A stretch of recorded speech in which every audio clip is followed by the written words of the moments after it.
구약성경 에스겔 13장 1절부터 7절까지 말씀입니다. 한 절씩 말씀을 교독을 하겠습니다. 에스겔 13장 1절부터 7절까지 말씀입니다. 1절 제가 먼저 읽습니다. 여호와의 말씀이 내게 임하여 이르시되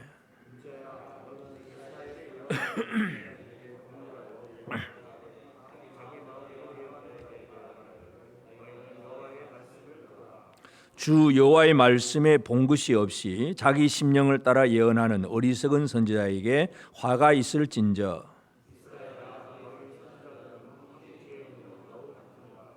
너희 선지자들이 성 무너진 곳에 올라가지도 아니하였으며 이스라엘 족속을 위하여 여호와의 날에 전쟁에서 견디게 하려고 성벽을 수축하지도 아니하였느니라.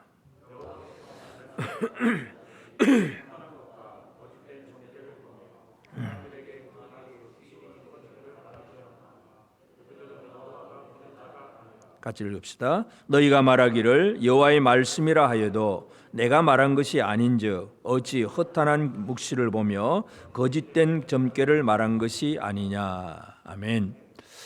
우리 하나님의 은혜가 온 성도들에게 가득하기를 바랍니다. 아멘.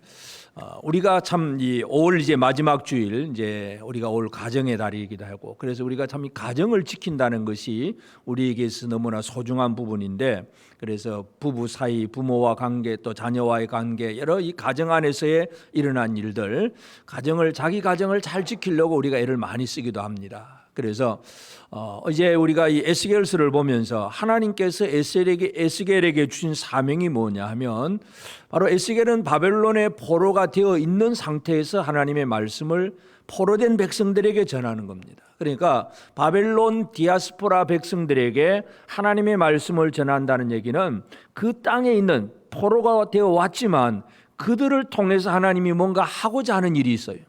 예루살렘은 얼마 안 있어서 무너집니다. 또 포로가 되어 오기도 하고 그래서 하나님의 계획은 예루살렘을 어떻게 하겠다는 얘기가 아니라 바벨론에 포로되어 있는 이 사람들을 어떻게 만들어서 다시 예루살렘으로 돌아오게 하는 것 이게 하나님의 계획입니다. 그래서 바벨론 디아스포라 사람들에게 대해서 에스겔이 해야 될 일들 바로 이것은 그 하나의 민족을 잘 지키는 일이기도 합니다. 같은 원리로 우리 가정을 지키는 일, 나라를 지키는 일 똑같습니다. 그래서 오늘 이제 우리가 한번 살펴보고자 하는 것은 13장 1절에서 7절까지 말씀인데 2절에서 하나님이 에스겔에게 뭐라고 얘기하느냐 하면 인자에 너는 이스라엘에 예언하는 선지자들에게 경고하여 예언하되 경고하여 예언하라 그렇게 말씀을 합니다. 오늘 말씀의 제목이 경고하여 예언하라 하는 말씀입니다. 옛날 이 우리 개역 한글 성경에는 쳐서 예언하라 그렇게 이제 번역을 했었고 우리 요즘 개역개정은 경고하여 예언하라 그렇게 얘기합니다. 히브리 원어는 엘라바 엘이라고 하는 뜻은 뭐냐 하면 무엇에 대하여 나바 예언하라 그겁니다. 우리가 흔히 경고하여 예언하라 또는 쳐서 예언하라 이러면 뭔가 좀 아주 분노에 가득 차서 아주 막 엄중하게 하는 이제 이런 것으로 쉽게 이해를 할 수가 있습니다. 실제로 우리가 어떤 이제 유튜브라든지 어떤 방송 설교를 가만히 듣다 보면 좀 이렇게 표현하는 분들이 간혹 있어요. 막 어떤가 누군가를 향해서 막 욕을 쏟아부으면서 막 고함을 지르면서 막 죽일 놈의 새끼 그러면서 하여튼 그런 색이 있어요. 근데 성경 말씀은 쳐서 예언하라 경고하여 예언하라는 얘기가 그렇게 화내라는 얘기는 아니에요. 화를 내는 것이 아니라 그냥 거짓 선지자의 대하여 예언하라. 그들에게 진리의 말씀을 선포하라는 얘기예요. 그래서 우리가 경고하여 예언하라. 엘라바. 오늘 우리 말씀의 제목이 그건데 이 경고라는 것이 그냥 내가 인간적인 감정이 흥분이 되어서 예언하는 그런 얘기는 아니라는 것을 우리가 기억을 해야 됩니다.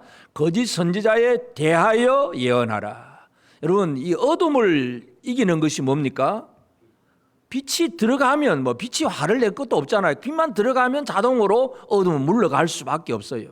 진실함이 들어가면 거짓은 자동적으로 물러갈 수밖에 없습니다. 그래서 물론 거짓을 잘 좋아하고 진실을 안 믿으려고 하는 그런 사람들도 있긴 하지만 하여튼 이 경고하며 예언하라는 얘기는 거짓 선지자들에 대해서 그 예루살렘에 있는 거짓 선지자, 계속 말씀드리지만 그 하나냐 같은 선지자들, 자, 예레미야를 통해서는 70년 후에 회복될 거라고 얘기하는데, 하나는 그게 아니라 그 예레미야의 목에 멍게를 꺾어버리면서 2년 만에 돌아올 거다 이런 얘기를 하고 있고, 그래서 사람들은 그런 소리를 듣기 좋아하잖아요.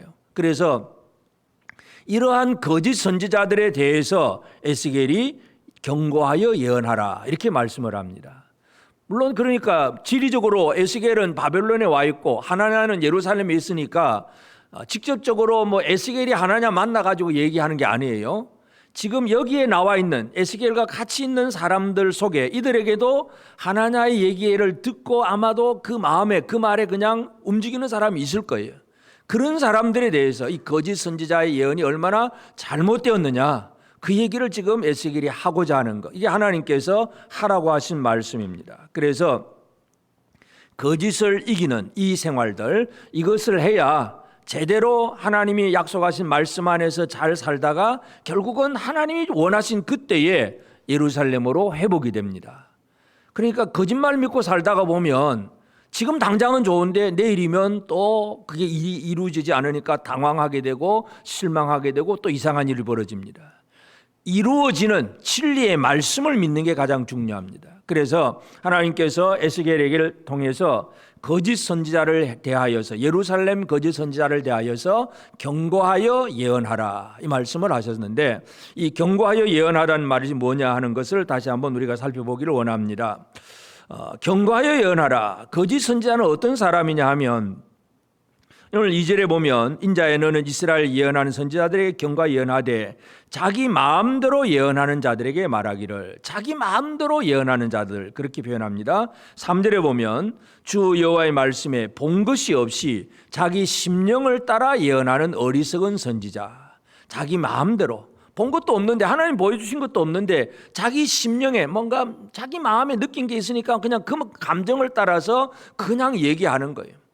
요즘 흔히 그런 말 많이 하잖아요. 아무 말 잔치. 그러니까 거짓 선지자는 아무 말이나 하는 거예요. 그냥 자기가 원하는 생각대로 그냥 아무 말이나 그냥 해버림, 내뱉는 사람들, 이 거짓 선지자, 이 거짓 선지자들을 뭐라고 표현하느냐 하면, 어떻게 비유하며 표현하느냐, 4절에 보면 이스라엘아 너의 선지자들은 황무지에 있는 여우 같으니라. 황무지에 있는 여우 같다 그렇게 표현합니다. 황무지의 여우, 이 팔레스틴 지역에 보면 이 여우들이 살고 있는데, 이 여우들이 황무지에도 잘 살고 있습니다. 거기서 뭐 이렇게 황무지가 이렇게 나무도 수풀도 별로 없고 그렇지만 이들이 살면서 늘 해치는 것이 바로 농작물도 사람들이 조금 잘 갖고 오는 농작물도 해치기도 하고 뭐 들쥐를 잡아먹을 수도 있고, 하여튼 그 황무지에 여우가 살고 있는데, 이 거짓 선지자들을 이 황무지에 있는 여우라 그렇게 표현을 합니다.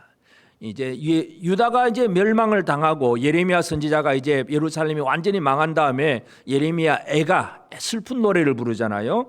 애가 5장 18절에도 보면 시온산이 황폐하여 여우가 그 안에서 노나이다. 그 예루살렘 시온산이 완전히 무너지고 황폐하니까 사람이 사는 곳이 아니라 여우가 사는 곳이 되었다. 예레미야는 그렇게 탄식을 해요.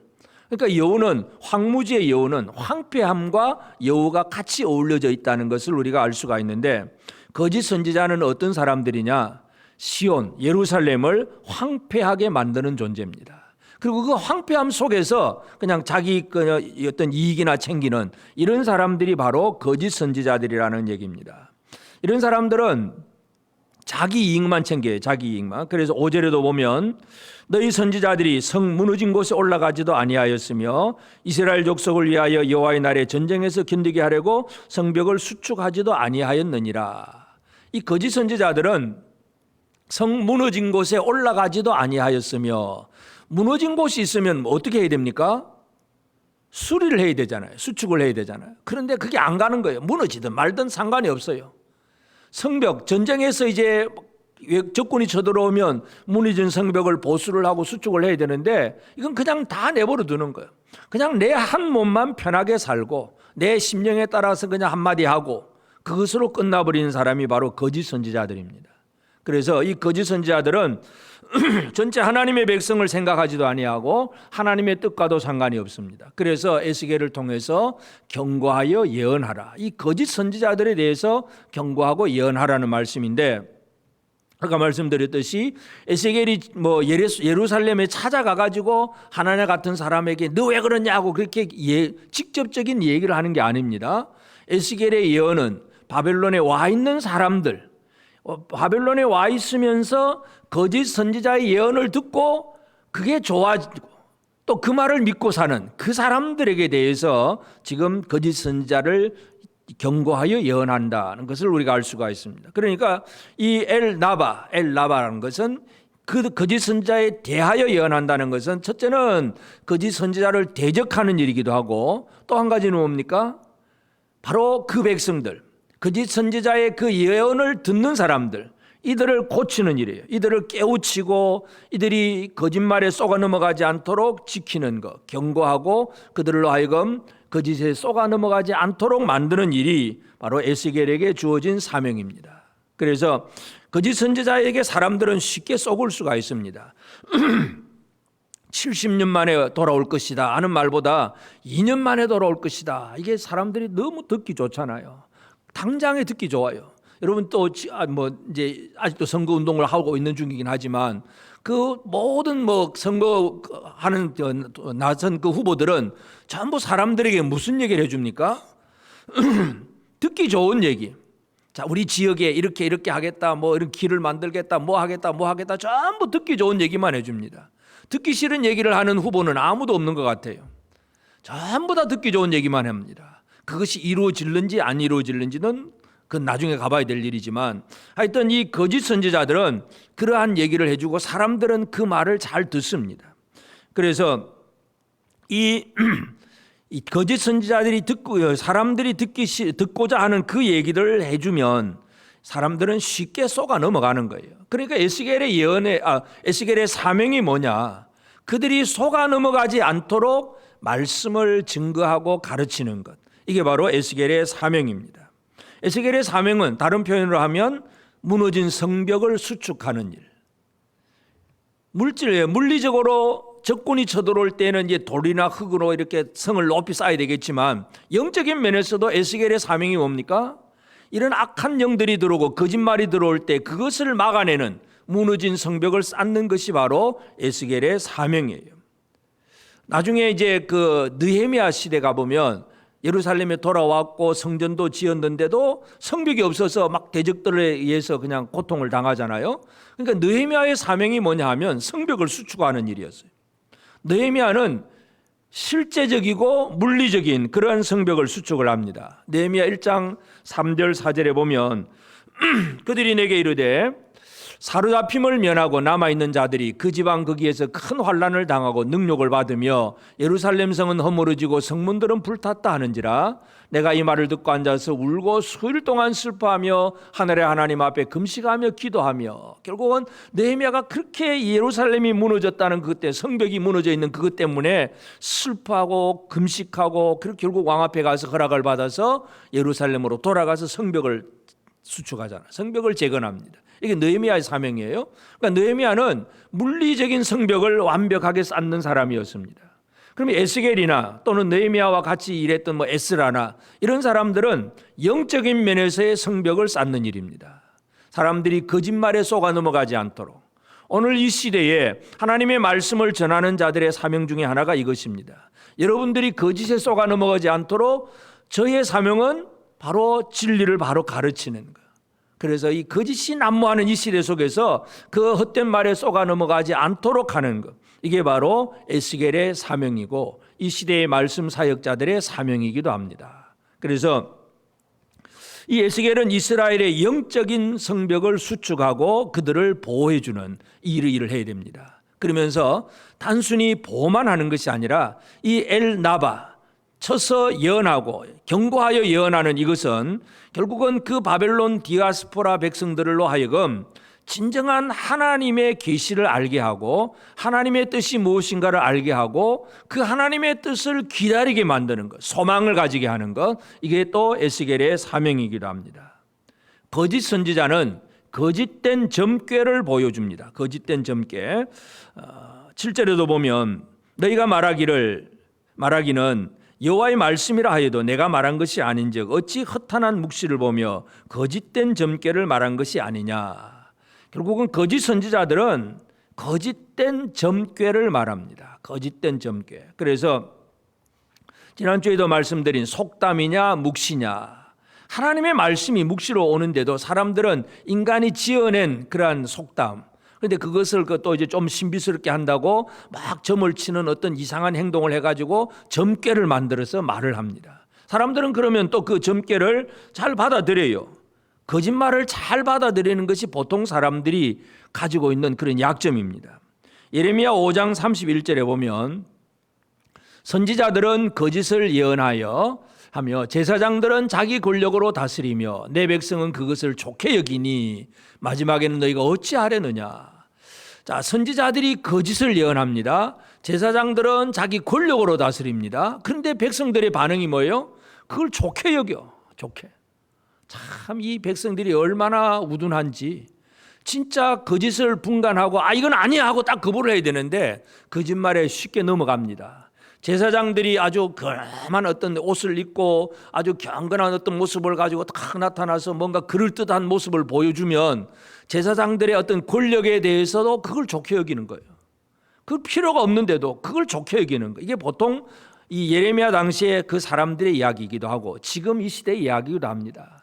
진리의 말씀보다도 거짓에 쉽게 쏘가 넘어가는 거.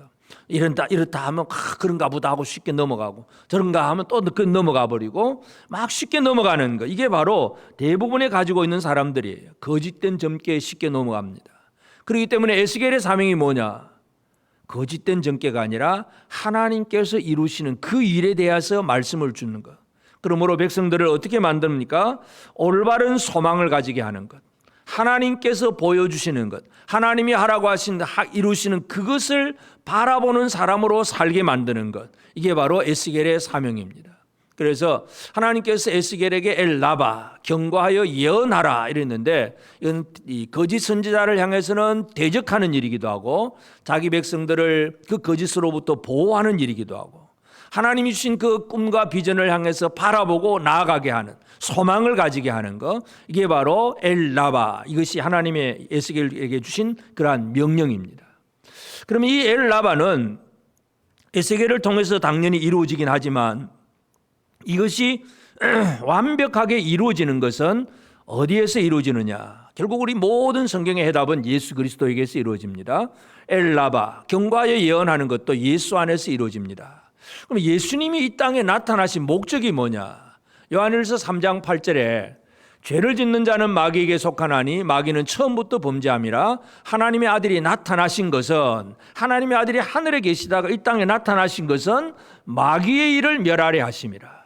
마귀를 대적하기 위해서 예수 그리스도가 이 땅에 나타나신 거예요. 이게 바로 예수님이 이 세상에 오신 목적이고 그것이 엘라바의 완성입니다. 그래서 예수님이 땅에 오셔서 하시는 일이 열심히 여러 가지 이런저런 저런 일도 많이 하시지만 예수님의 모든 사역들 그 당시에 랍비라든지 어떤 이 제사장들이라든지 사두개인 서기관들 바리새인들 이런 중요한 그런 종교적인 위치에 있는 사람들이 많이 있었지만 그들이 못하는 게 하나가 있습니다. 그들이 뭐 말씀도 가르치고 뭔가 한다고 하면서도 그들이 못하는 게 하나가 있는데 그게 뭐냐? 그리고 영적인 싸움입니다. 예수님이 이 땅에 딱 나타나니까 그때부터 벌어지는 일이 바로 마귀를 쫓는 이 일들, 귀신을 쫓아내는 이 일들이 예수 안에서 이루어집니다. 그래서 예수님은 이 땅에 오셔서 그 마가복음 1장에서도 보면 회당에 딱 나타나잖아요. 설교하러 회당에 딱 나타나니까 그 이전까지는 그 귀신이 전혀 어떤 사람이 막 설교를 하고 뭐 성경 율법을 가르쳐도 그 귀신이 아무런 반응을 못했어요. 안 했어요. 예수님이 딱 나타나니까 나서 예수여 왜 당신이 우리를 멸하러 왔나이까 하고 막 시비를 거는 거예요. 예수님이 등장만 하면 귀신이 막 이제 두려워서 이제 막 이렇게 자신을 어필하면서 왜 왔냐고 따지기도 하고 그러다가 결국 쫓겨나지요. 예수님의 사역은 바로 그것입니다. 그래서 예수께서 이 땅에 오셔서 하신 일이 바로 경고하여 예언하라. 사탄을 대적하는 것. 이것이 중요한데 예수님은 그 일을 이루셨을 뿐만 아니라 그것을 또한 제자들도 그 일을 하게 만들어 주십니다.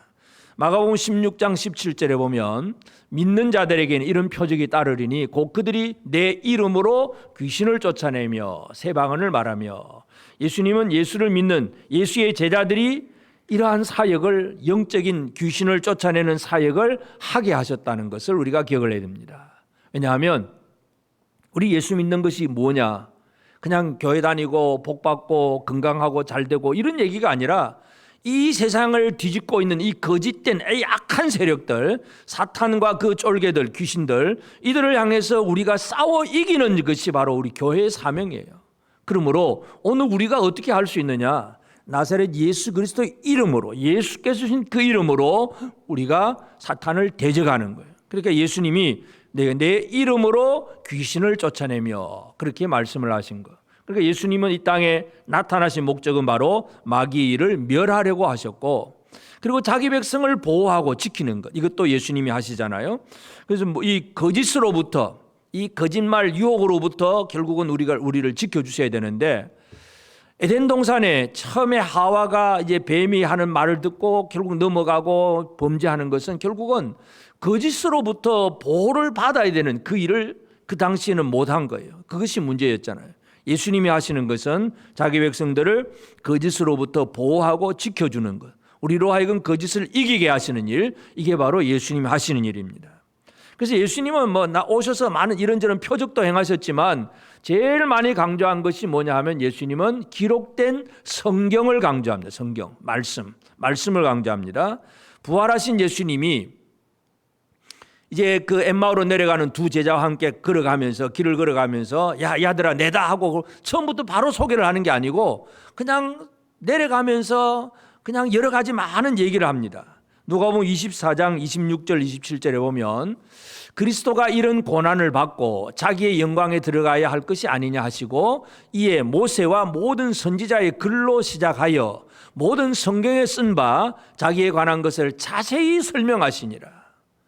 부활하신 예수님이 그냥 두 제자와 함께 같이 가면서 성경 가지고 설명하는 거예요. 모세가 이렇게 기록했고 선지자들은 이렇게 썼고, 전부 이 메시아에 대한 예언을 그렇게 성경을 가지고 설명하는 거예요. 아니 내가 나다 하고 이렇게 그냥 바로 드러낼 수도 있는데도 성경을 설명한다는 것은 결국은 부활에 대한 확신은 어디에서 오느냐? 그냥 부활하신 예수님을 직접 만나야 믿는 게 아니라 기록된 성경을 통해서 부활의 예수님을 만날 수 있다는 것, 이 얘기를 해주고 계십니다. 그러니까 예수님이 제일 강조하는 게 뭡니까? 말씀입니다. 말씀으로 무장되어야 거짓에 속아 넘어가지 않는 사람이 될 수가 있습니다. 그래서 예수님이 이 땅에 오셔서 이 성경의 말씀을 계속 설명하고 강조하고 또 가르쳐 주셨다는 것. 마지막에 제자들에게 약속하신 말씀도 마찬가지인데 요한복음 15장 7절에 보면 너희가 내 안에 거하고 내 말이 너희 안에 거하며, 내 말이 너희 안에 거하면 무엇이든지 원하는 대로 구하라 그리하면 이루리라. 예수님께서 주시는 것은 바로 말씀입니다. 말씀.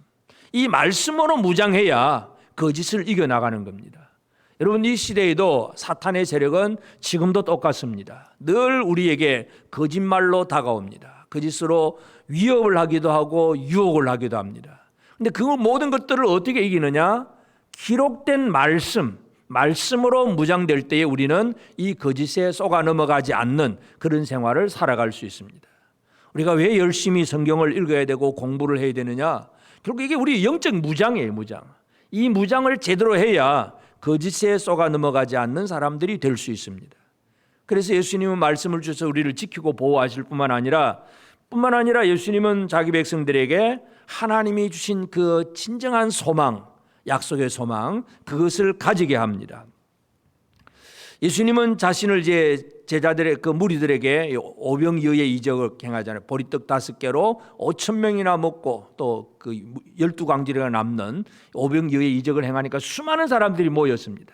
수많은 사람들이 모였을 때에 예수님께서 너희가 떡 먹으러 왔느냐 그러면서 내가 생명의 떡이다. 예수님 자신이 생명의 떡이라고 얘기를 합니다. 그러면서 또 무슨 말씀을 하냐면 요한복음 6장 44절에 보면 나를 보내신 아버지께서 이끌지 아니하시면 아무도 내게 올 수 없으니 오는 그를 내가 마지막 날에 다시 살리리라. 지금 많은 무리들이 왔는데 이 사람들은 지금 떡 보고 온 거예요. 떡 먹으러. 배부르고 뭐 신기한 거 구경하고, 야, 예수한테 가면 그냥 떡 먹을 수 있다더라. 한번 가보자. 얼마나 신기합니까? 보리떡 5개, 물고기 2마리, 그 한 사람의 식량밖에 안 되는 걸 가지고 막 떼어주어서 5,000명이나 먹고도 12광주리가 남았다더라. 이 놀라운 그 사건 속에서 사람들은 그 구경하러 오는 거예요. 막 그냥 신기하다 싶어서 모입니다. 근데 예수님은 아버지께서 내게 이끌지 아니하시면 아무도 내게 올 수 없으니, 그 많이 모여도 진짜 생명을 얻을 자는 아버지가 이끌어주는 그 사람이다. 이 많은 무리가 아니란 얘기죠. 오는 그를 내가 마지막 날에 다시 살리리라. 예수님은 아버지께서 이끌어준 그 사람을 살릴 것이다. 그 얘기를 합니다. 예수님은 뭘 주시느냐? 생명의 약속입니다. 살리리라. 예수 안에 생명이 있습니다. 하나님 아버지가 이끌어 주심으로 예수께로 나오는 그 사람들은 생명의 소망을 품을 수가 있습니다. 여러분은 어떤 분들입니까? 그냥 오병이어의 신기한 이적을 보고 구경하러, 아니면 그냥 배 좀 불려보려고 떡 먹으러 나온 분들입니까? 하늘의 생명의 떡이신 예수님을 믿고 아버지께서 이끌어 주신 대로 믿음으로 나왔느냐? 예수께 영생이 있음을 알고 우리가 다른 데로 안 갑니다. 그 제자들이 마지막에 그러잖아요. 다 떠난 다음에 너희도 가려느냐? 영생의 말씀이 주께 있는데 우리가 어디 갑니까? 우리는 절대로 안 갑니다. 이게 바로 진짜 생명을, 영생을 얻는 사람들입니다. 여러분, 떡 먹으러 왔습니까? 영생을 얻으러 왔습니까? 우리는 떡 먹는 사람이 아니라 예수 그리스도로 말미암아 이루어지는 생명을 얻는 사람들입니다. 이 생명의 소망, 이게 예수님 우리에게 주신 소망이에요. 그 소망 뿐만 아니라 주님이 교회에 주신 소망은 바로 신랑이 신부에게 주는 그런 소망과 같습니다. 요한복음 14장 3절에 보면, 가서 너희를 위하여 거처를 예비하면 내가 다시 와서 너희를 내게로 영접하여 나 있는 곳에 너희도 있게 하리라. 내가 가서 거처를 예비하고 다시 와서 너희를 내게로 영접하여. 그래서 진짜 결혼식이 그때 이루어지는 거예요. 어린 양의 혼인잔치가. 그래서 우리 지금 이 땅을 살아가는 교회의 소망은 뭐냐? 우리의 소망은 예수 그리스도와 그 어린 양의 혼인잔치에 내가 신부로 들어가서 주님과의 영원한 사랑을 누리게 될 것이 우리의 소망입니다. 여러분, 우리의 소망이 무엇입니까? 이 땅에서 부자 되고 건강하고 또 세상의 어떤 권력도 좀 가지고 힘있게 살아가고 남보다 좀 뛰어나게 살고 유명해지고, 이런 것이 우리의 소망입니까? 그러한 것들은 얼마 안 있어서 다 사라집니다. 진짜 우리의 소망은 예수 그리스도 안에서 누릴 영원한 소망입니다. 그래서 사람들 거짓은 그냥 이 땅의 소망을 누리도록 자꾸 속입니다. 우리가 진정한 소망을 가져야 됩니다. 하나님이 우리에게 허락하시는 예수 그리스도가 이루어지는 이 소망을 가져야 되는데, 그래서 이제 오늘 우리가 어떻게 살아가야 되느냐, 이 시대에 우리의 삶에 적용을 하는 것도 마찬가지. 우리도 엘라바, 거짓에 대해서, 거짓에 대하여 예언하는, 말씀을 선포하는, 이것이 바로 오늘 우리의 삶이 되어져야 됩니다. 그래 하게 될 때에 우리의 가정도 든든하게 세워지고 나라도 든든하게 세워집니다. 교회도 든든하게 세워집니다. 엘라바를 통해서 우리가 이제 5월 마지막 주, 가정의 달 이제 마지막 주간인데, 우리의 가정은 얼마나 어떻게 든든할까? 돈이 없어 가정이 무너지느냐, 뭔가 어떤 인간적인 사랑의 감정이 없어 무너지느냐, 그 얘기가 아니라 가정이 무너지고 교회가 무너지고 나라가 무너지는 것도 결국은 그거예요. 거짓말 때문에 무너지는 겁니다. 거짓의 속임수가 들어와서 뭔가 움직여지면 그 모든 것들은 다 무너질 수밖에 없습니다. 그러므로 오늘 우리가 할 일은 뭐냐? 마귀를 대적하는 일, 이것부터 우리가 시작을 해야 됩니다. 사도 바울이 에베소서에서 에베소서 편지를 보내면서, 에베소 교회를 편지를 보내면서 교회가 뭔가를 설명을 합니다. 예수 그리스도는 교회의 머리가 되고 또 교회는 그의 몸이다. 이렇게 교회가 뭔가 쫙 설명을 하면서 그 이제 에베소 6장 마지막에 가서, 그럼 교회 할 일이 뭐냐? 교회가 할 일은 영적 전쟁이다. 그 얘기입니다. 에베소 6장 10절 11절에 보면, 끝으로 너희가 주 안에서와 그 힘의 능력으로 강건하여지고 마귀의 관계를 능히 대적하기 위하여 하나님의 전신갑주를 입어라. 이게 교회 할 일은 마귀의 관계, 마귀의 유혹, 마귀의 거짓말, 이것을 능히 대적하기 위하여서 하나님의 전신갑주를 입는 것. 마귀를 대적하는 것은 막 고함치고 욕하는 게 아니에요. 마귀 이놈 자식 막 그렇게 욕한다고 마귀가 물러가지 않습니다. 아무리 내가 뭐 욕해도 마귀는 끄떡도 하지 않습니다. 진리로 무장하는 것, 하나님의 전신갑주로 무장하는 것이 가장 중요합니다. 그래서 사도 야고보 사도도 마귀를 대적하라 그랬는데 야고보 4장 7절에 보면 그런즉 너희는 하나님께 복종할지어다 마귀를 대적하라 그리하면 너희를 피하리라. 오늘 우리는 마귀를 대적을 해야 됩니다. 사람을 대적하는 게 아닙니다. 지금도 마찬가지지만 어떤 정치적으로 어떤 사상적으로 서로 대립이 돼가지고 막 서로 공격을 하고 있는 일들, 이 세상엔 그런 일이 너무 많아요. 그러나 우리가 진짜 대적할 일은 나의 의견과 다른 사람을 대적하는 것이 아니라 마귀를 대적하는 것, 이게 우리가 해야 할 일입니다. 거짓을 가지고 오는 그 존재들, 이 거짓의 아비들을 우리가 이겨나가야 됩니다. 마귀는 지금도 우리에게 거짓말로 계속해서 유혹을 합니다. 거짓을 이기는 것이 가장 중요합니다. 그러면 거짓을 어떻게 이기느냐? 거짓을 이기는 것은 바로 진리를 가지고 거짓을 이깁니다. 어둠을 이기는 것은 빛입니다. 그래서 우리는 과연 진리의 말씀으로 제대로 무장되어 있느냐, 이거 잘 생각을 해봐야 됩니다. 그래서 우리가 해야 될 모든 일들, 이제 진리를 가지고 지켜가는 일, 보호하는 일, 사탄의 공격에 대해서 지켜가야 됩니다. 그것은 바로 이 성 무너진 곳에 올라가야 되고 무너진 성벽을 수축하는 일, 이 일들을 우리가 해나가야 되는데, 이 보이지 않는 이 하나님의 백성들, 이 하나님의 나라들, 이것을 튼튼하게 하고 가정을 튼튼하게 하는 거, 뭔가 지켜가야 됩니다. 아가스에 보면, 솔로몬의 아가에 보면 아가스 2장 15절에 이런 말씀이 있습니다. 우리를 위하여 여우 곧 포도원을 허는 작은 여우를 잡아라. 우리의 포도원에 꽃이 피었습니다. 이 여우가 포도원에 또 들어와 가지고 막 왔다 갔다 막 이렇게 하다 보니까 포도원에 꽃이 피어서 이 꽃이 이제 꽃을 통해서 결국 결실을 하게 되잖아요. 근데 꽃이 다 떨어져 버리면 결실이 안 되잖아요. 포도원을 허는 작은 여우, 꽃이 떨어지게 하는 이 여우, 이걸 잡아라.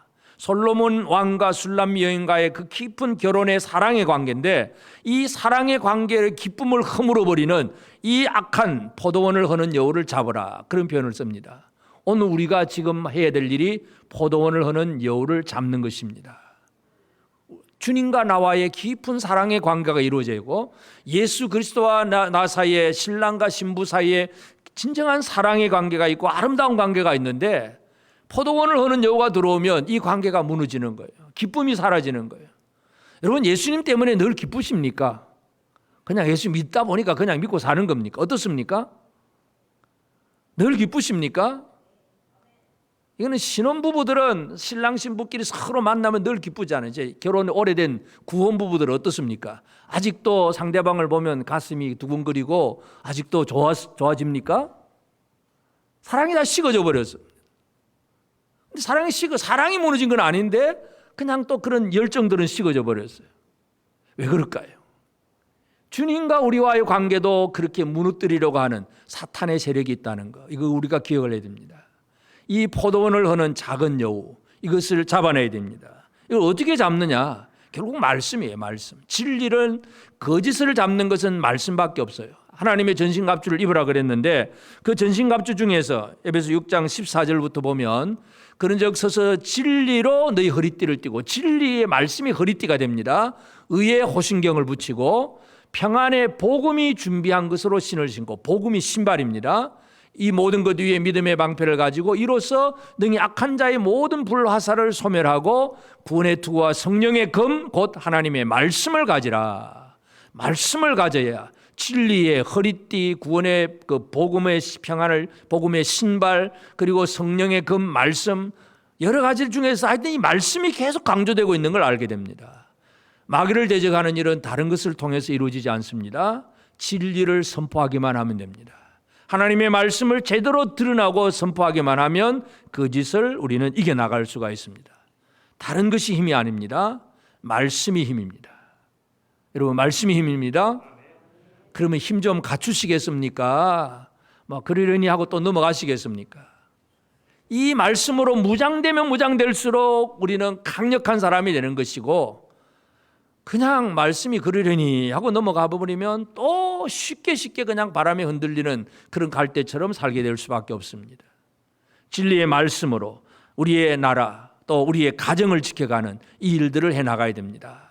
지금도 이 시대에는 거짓말이 얼마나 많아요. 우리가 금요 심야의